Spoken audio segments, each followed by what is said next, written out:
Products Amendment Bill 2023. The bill amends the Forestry Act 1959, the Police Powers and Responsibilities Act 2000, the Recreational Areas Management Act 2006, and the Tobacco and Other Smoking Products Act of 1998. The bill's primary aim is to significantly expand the current laws and restrictions on smoking as contained in the state's Tobacco and Other Smoking Products Act 1998. And to achieve its objectives, the bill seeks to establish a licensing scheme for the wholesale and retail sale of all smoking products in Queensland, impose stronger restrictions on unlawful supply of smoking products, introduces harsher penalties for non-compliance, enables Queensland Health to share data and intelligence with other law enforcement agencies, and increases the additional restrictions on marketing of smoking products, expands restrictions on smoking in public spaces, creates new anti-smoking offences under the Act and imposes tighter laws and penalties for non-compliance. The bill changes are expressly aimed at further reducing smoking rates in Queensland, as well as toughening the laws on second-hand smoke and the illicit trade in tobacco. Deputy Speaker, over the past 25 years, smoking rates in Queensland have more than halved. This huge reduction in smoking is attributable to the significant cost increases and the strict anti-smoking provisions already implemented under the Act. From 2001 to 2020, the level of excise duty generated from tobacco sales in Queensland increased from $4.5 billion to around $17 billion in 2020. Queenslanders are smoking much less, and yet somehow they are still forced to pay for more taxes than anyone else in the community. Cigarette prices in Australia are rated the highest in the world. A pack-a-day smoker in Queensland now spends over $10,000 a year to maintain their habit.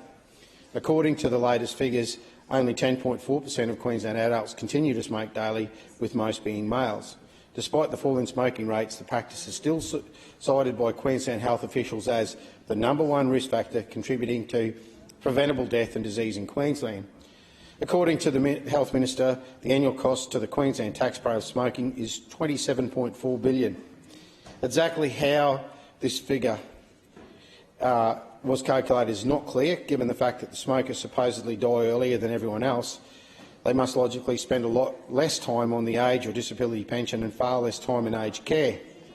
Even their drain on the health and hospital system must be a lot less than that of elderly non-smokers, once the cost is exaggerated over the course of their brief lifetime. And surely this must be saving taxpayers bucket loads of cash. Was that factored into the $27 billion? I just wonder, and probably not. When we return to the bill, another significant challenge the bill addresses is the growing number of suppliers who are engaged in the illicit trade of tobacco products, and we've seen this firsthand. The sale of these cheap products don't comply with the laws on plain packaging or health warnings, and successfully managed to circumvent the state's many excises and duties on the trade. According to witnesses' testimony before the committee, the illicit trade in tobacco has hugely negative impact on the profitability of many law-abiding businesses. To secure better compliance and enforcement, therefore, the bill creates a number of new offences and harsher penalties. Deputy Speaker, currently there is no requirement for sellers of smoking products in Queensland to be licensed. This restricts the government's ability to identify and monitor the number of locations of businesses who are engaged in selling them. This impedes authorities' ability to effectively run various surveillance, compliance and enforcement programs. To address this, the bill introduces a licensing scheme for all wholesale and retail industries where these products are sold. The scheme creates two types of licences, one for sales of physical premise and one for the online trading side.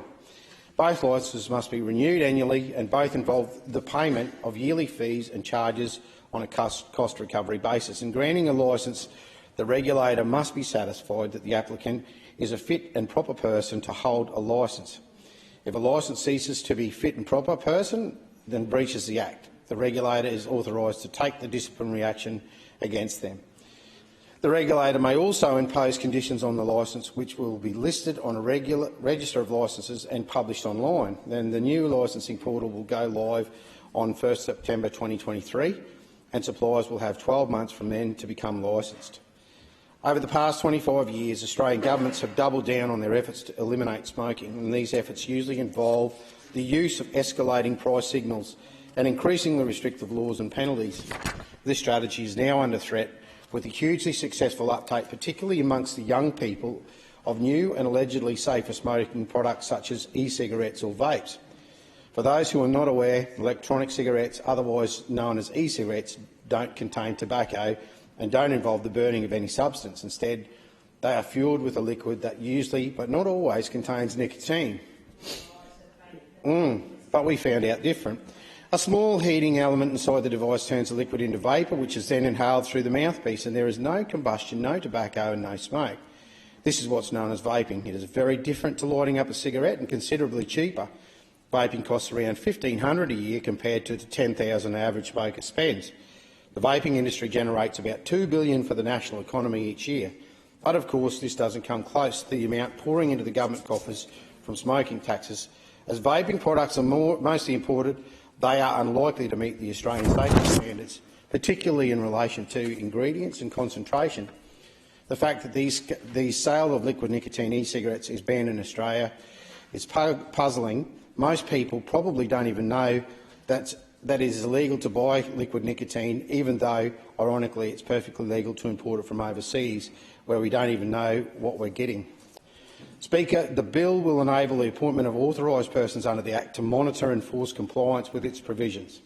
The bill provides authorised persons with expanded powers, including the power to make inquiries, issue improvement notices, immediately prohibit an activity and remain at the premises for a reasonable period to check compliance with an improvement notice.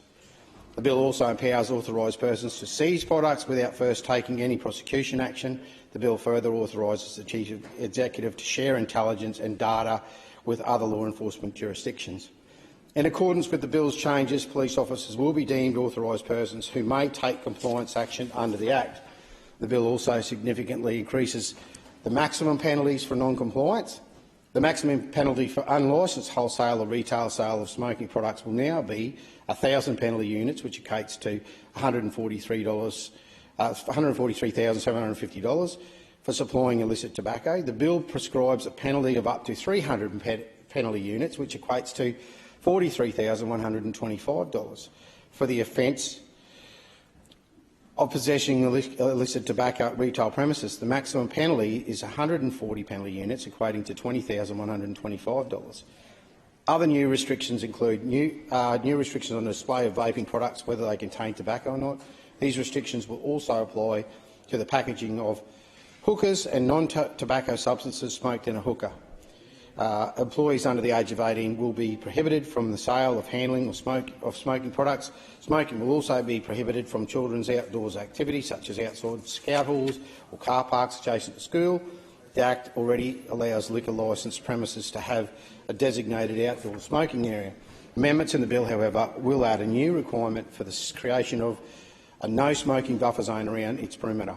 The bill also expands its existing prohibition on smoking outdoor eating areas, drinking places to include outdoor markets and buffer zone around the markets exits and entries. The person in charge of the outdoor market is permitted may set aside a smoking area. However, the smoking area must be clearly signed and surrounded by a buffer zone, with no food or drink to be served within the smoking area or its buffer zone.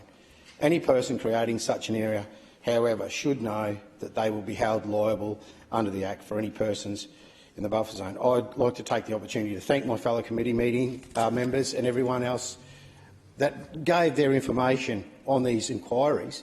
I'd also like to say that we found some really interesting information that the schools are using to actually stop vaping within their schools and their yards and adjacent to their actual yards themselves. Given the fact that we would like to thank the department for the breakdown of all the vaping, the information of what's actually held chemically in the vapes. The committee has made this public knowledge so that people can access this. I strongly advise all the members to take this information that actually shows the concentration of poison and chemicals within these vapes and allow these to be used in the schools to show people, to show parents just how dangerous these vapes can be, what they contain, and hopefully this will make people understand that what seems an innocuous pastime, rather than lighting up a cigarette, that these vapes that are imported from overseas have just as much danger and the ability to kill people and harm people medically and give disease and pass on disease. And thank you, Speaker. Deputy Speaker.